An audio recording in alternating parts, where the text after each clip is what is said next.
हम कंकाल के बारे में पढ़ रहे थे। तो कंकाल के बारे में हम अब अगला जो है हमारा टॉपिक वो है कोरल में कैल्शियम कंकाल। ये जो कैल्शियमी कंकाल है, ये देखो कोरल के अलावा हम बात करें आगे बढ़ेंगे मोलस्का में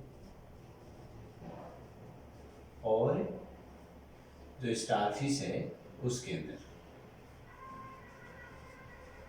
तो कैल्शियमी कंकाल है ये कोरल्स में। कोरल क्या होते हैं, अब बात आती है कोरल क्या है। कोरल देखिए कि संग सिलेंट्रेटा, सिलेंट्रेटा या हम इसे कहते हैं लिटेरिया। संग सिलेंट्रेटा के जो जंतु होते हैं वो क्या होते हैं, कोरल होते हैं। और वो अपने जो उनका जो कंकाल है कि वो अपने चारों तरफ कैल्शियम कार्बोनेट का जो एक कंकाल बना लेते हैं और वो फिर एक तरह से चट्टान का रूप लेता रहता है, तो वो कोरल होते हैं। तो अब ये संग सिलेंट्रेटा के जंतु। अब बात करते हैं कि कोरल हैं क्या। तो कोरल हैं, जो वास्तविक कोरल की बात करते हैं तो वास्तविक कोरल इस संग सिलेंट्रेटा के वर्ग है एक एंथोजोआ। एंथोजोआ के जो पोलिप होते हैं वो ही वास्तविक कोरल होते हैं। अब ये बात आई है पोलिप की, ये हमने फर्स्ट ईयर में देखा था कि संग सिलेंट्रेटा जो है उसके 3 वर्ग थे। संग सिलेंट्रेटा के 3 वर्ग हैं, हाइड्रोजोआ, साइफोजोआ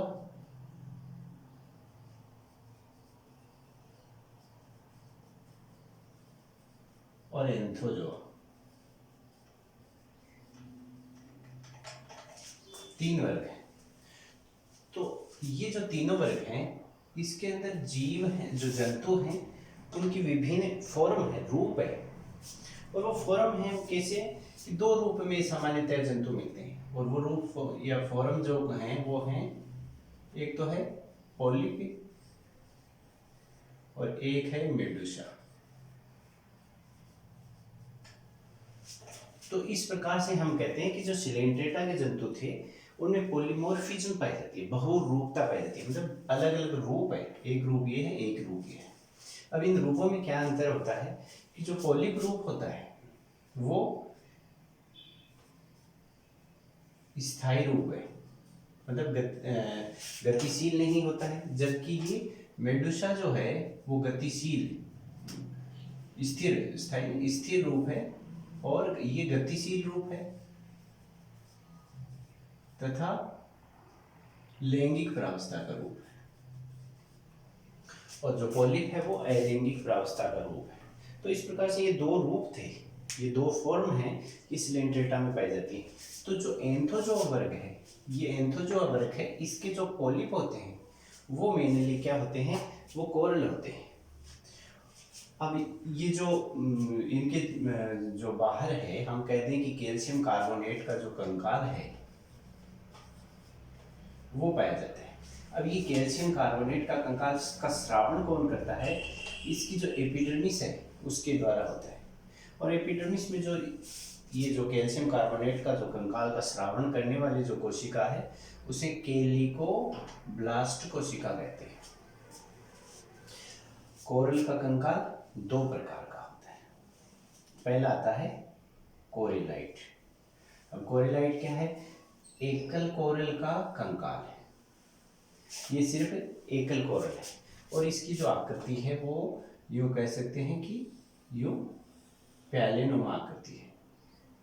तो ये जो कंकाल है ये प्यालेनुमा होती है और इस प्यालेनुमा के अंदर ऐसे खड़ी प्लेटें पाई जाती है, ऐसे खड़ी हुई प्लेटें पाई जाती हैं। और इसका जो आधारी भाग है वो, ये आधारी भाग है नीचे का, और जो ये साइड वाला जो भाग है उसे थीका कहते हैं और ये आधारी भाग है। अब इसके अंदर इस पैलेनुमा की जो कैविटी या गुहा है इसके अंदर ऐसे खड़ी प्लेटें हैं और ये प्लेटें जहां बीच में मिलती हैं इस पार्ट को कोलुमेला कहते हैं। तो इस प्रकार से ये एक एकल कोरल होता है, ये एक तरह का ये कंकाल नुमा ये जंतु है। तो इसे ये कोरल मिलते हैं एकल कोरल के रूप में। तो इनकी आकृति प्यालेनुमा होती है। दूसरा जो प्रकार का आता है उसे कहते हैं कोरेलम।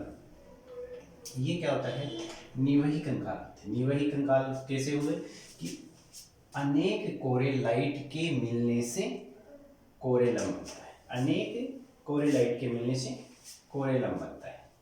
तो ये जो एक प्यालेनुमा संरचना है, ऐसे दूसरी प्यालेनुमा संरचनाएं हो जाएंगी। वैसे बहुत सारी प्यालेनुमा संरचनाएं हैं और वो आपस में किसी संरचना द्वारा जुड़ जाती हैं और फिर इनकी जो शेप है या जो आकृति है वो प्लेट नुमा या बड़ी शेप में ले लेते हैं और या गोलाकार आकृति ले लेते हैं। कोरल या प्रवाल 3 श्रेणियों में विभक्त है। पहला आता है हाइड्रोजोअल कोरल। ये हमने पढ़ी थी क्लास, जो हाइड्रोजोआ है उसके जंतु है और उसमें भी हाइड्रोकोरेलाइना ऑर्डर होता है हाइड्रोकोरेलाइना।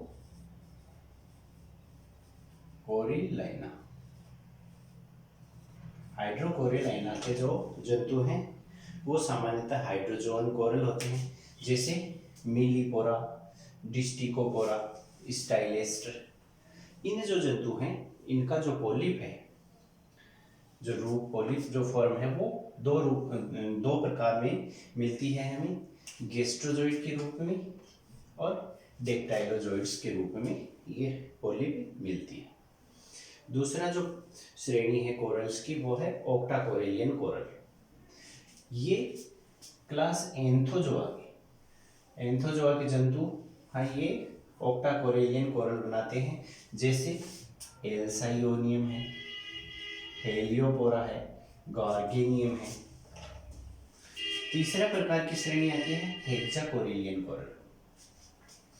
ये एंथोजोआ क्लास है, उसी के अंदर आता है कोरल मेड्रीपोरेलिया। मेड्रीपोरेलिया के पथरीले प्रवाल होते हैं। मेड्रीपोरेलिया के पथरीले प्रवाल होते हैं और ये कॉलोनी रूप में या एकल रूप में, दोनों रूप में मिल सकते हैं। और ये जो मेनली जो कोरल रीफ से होती हैं, जिनके बारे में हम अगले लेक्चर में देखेंगे, जो कोरल रीफ हैं उनका निर्माण किन से होता है, हेक्साकोरेलियन कोरल्स। मतलब मेनली जो मेड्रीपोरेलिया गण के जो जंतु हैं वो कोरल रीफ बनाते हैं। तो ये जो हमने देखा है जैसे ये कोरल थे, हेलियोपोरा है, ये कहाँ देखते हैं, इनका जो उपयोग है, जो कोरल्स का उपयोग, तो हम सामान्य रूप से देखते हैं कि ये जो सोने का जो काम करते हैं उसमें मूंगा जो होता है, मूंगा लगाते हैं अंगूठी के अंदर। तो जैसे ये है हेलियोपोरा, ये नीला मूंगा होता है। ऐसे ही कोरेलियम हैं वो लाल मूंगा होते हैं।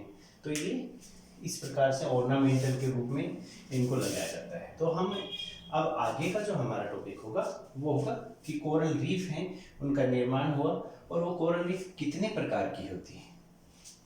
Thank you.